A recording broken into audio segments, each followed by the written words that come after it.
That's vis-a-vis China, Esper said. Also last month, the State Department announced that Khalilzad was returning to the region to resume talks with the Taliban in Doha, Qatar. In Davos, Switzerland on Tuesday, President Donald Trump met Prime Minister Imran Khan of Pakistan on a range of issues including Afghanistan and the talks with the Taliban. The main issue, of course, is Afghanistan because it concerns the US and Pakistan, Khan said, according to a White House transcript of the meeting.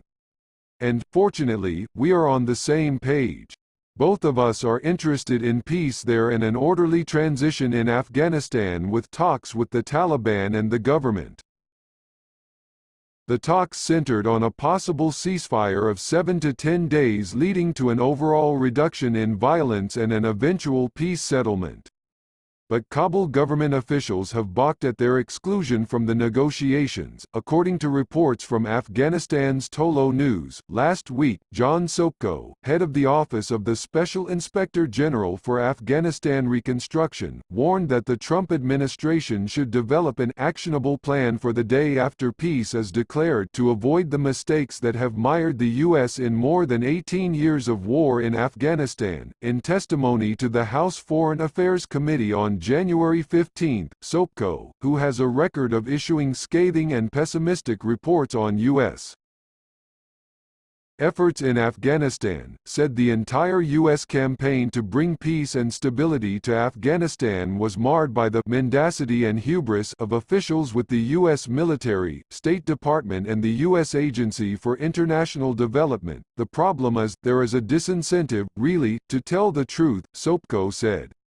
We have created an incentive to almost require people to lie. He also sought to defend his own decision to withhold confidential interviews with senior U.S. officials on the history of policy failures in Afghanistan, some of which contrasted with more optimistic public statements.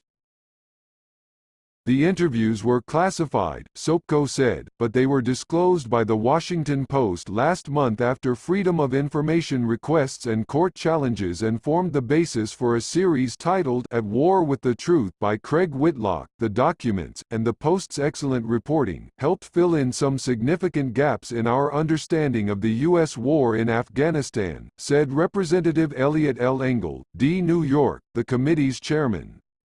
It's a damning record, Sopko said. The work of his office has also been hindered by the overclassification of critical data by U.S.